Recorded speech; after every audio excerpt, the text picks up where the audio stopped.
Hi, I'm Josh Bullivant here at Trapper's Landing Lodge on beautiful Leech Lake. I'm going to talk to you a little bit about trolling today. I know we aren't out in the boat right now. It's a little bit early this time of year, but I want to make sure that when you guys come up here after you book your reservation that you have the right equipment with you. So I'm going to talk a little bit about what kind of my techniques, my different type of lure choices that I use. You don't need to always have a full tackle box like a guide, but if you come with a couple lures, couple different options for you, you will find success. If you always forget something, we've got stuff for you too here down in our marina. But I'm going to come up with one of the simplest, most ideal techniques for you. It's a trolling rod with a line counting reel. That's how you're going to have your most success. A lot of people think that speed has more to do with your depth, and it does have to a little point.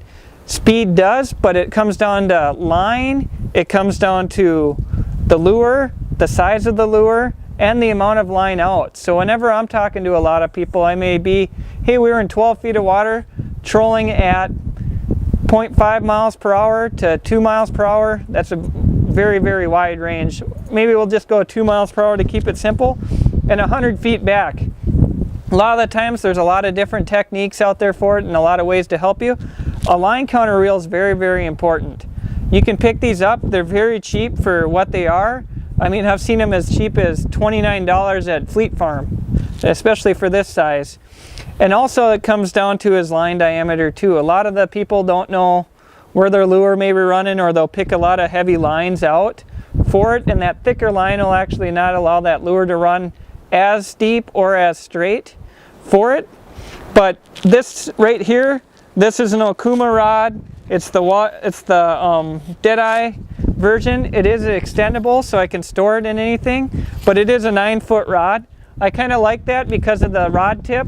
Has a little bit more play to it, and it has some shock absorbent to it. So as you can look, I'll shorten it here and we'll show you. It's a very, very flexible, fast tip. You can see it rotate there. That fish hits it, and usually I use fire line so it doesn't have a lot of stretch. This gives it that stretch, especially when I'm going 2 to 3 miles per hour trolling for walleyes. It'll sometimes rip that hook out of its mouth, so this gives it a little bit of a shock absorb to play with it. Gives you a longer rod to play that fish in, especially a big fish, so you can really move it in. You want to make sure with these long rods too that you have a net that has long enough handle that you can reach out and pull them in on. But on here, I seem to run about 10 to 15 pound fire line. Depends on what kind of species I'm going after. If I'm going after walleyes, 10 pound works good. If I'm going to go after muskies or something bigger, some northern pike or strictly big walleyes, I'll switch to 15 pound test fire line, and then I'll put a little bit of a leader, a steel leader on it. But all of my lures and all of my rods, I'll always tie like a crankbait snap. I won't use a snap swivel, so it doesn't have any swivel. So I like these little clips. They don't like ruin any movement of your crankbait. They make it easy to switch out. Also, like, let's say the crankbaits weren't working and I wanted to clip on like a bottom bouncer and all of a sudden start pulling spinner rigs. Makes an easy, great rod for that. So tie on a little snap rig on there. That way I can constantly switch colors for it. I can even switch techniques fast. The other nice thing about this type of setup is it's a long rod. You've also got your line counter on there, so if you got multiple people in the boat, you don't get lines caught up or tangled with each other. So I can set it out 110 feet in the front, and I can tell the guy in back to set his out 110 feet and the lures won't get tangled. So it's a good way to keep tangles out. It's a stress-free way to fish, and it makes it so that you can get that lure exactly in the target zone. So I don't have the book on me right now, but one of the easiest ways is there's apps out there now. There's the trolling app, which will show you all the way down to your lure size and line diameter, how deep that lure is running. Also, they do make a book. The same company makes a book, the Precision Trolling book that's out there. You're going to find those at any outdoor store, like Reed's, I know has them there. They also have some other stuff out there. They have these little stickers that you can stick right on your box. So let's say you bought like a number 7, this is the scatter wrap. You can stick that right outside your tackle box and you got all your information right there, especially if let's say you were in 15 feet of water and you saw all these suspended fish sitting about 8-9 feet down. You can look on that dive chart. You can see, oh, I have to stick out 75 feet of line of 10 pound test fire line, to get down to that 9-foot range and put that lure right in front of their face. They can't even miss it. I mean, it's going to come by right in front of their eyeballs.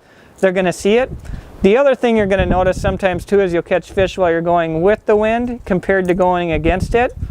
And that could just be the way they're sitting. Sometimes they like the lure going one direction.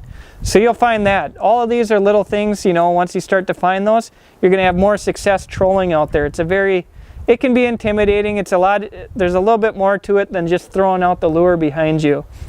Some of my favorite lures, especially out here on Leech Lake, Fire Tiger is a very, very great color here. That water gets some algae in it. It looks like a perch. Works great on sunny days. These number 7 scatter wraps are good. Early in the year, I think I talked about on some of our previous videos about using husky jerks, some of the stick baits early in the year. Original floaters up shallow. These, you know, just have a variety of them. Grab a couple of them, maybe 2 or 3 of these. You grab 1 or 2 of these, and then always grab your classic, you know, your classic shad wrap. Try and get number 5s, number 7s. This is hot steel. This is a great color to have. Any of those perch patterns, anything that may look like a Cisco or Tulipy out here, or a crayfish. So crayfish patterns, make sure you get a perch pattern, and make sure you get like a Tulipy or minnow pattern. So those are the 3 colors that you need, and try and get a good variety of them. Like I said, 2 to 3 colors of them. If you find one color's working, you can always stop somewhere at Reed's right in town. They've got some great colors there. We carry a limited supply of shad wraps down right in our marina as well for you. And those are just some of my favorite techniques. Trolling's a very, very effective technique out here, especially if you're new to the lake. Really cuts down on finding the fish because you're finding those active fish. Putting that lure right in that active fish's way, you're going to catch more fish. And if you want more tips or techniques or tactics, feel free to contact me at Trappers Landing Lodge, and or follow us on Facebook and YouTube for more techniques so that you can catch your biggest walleye or pike.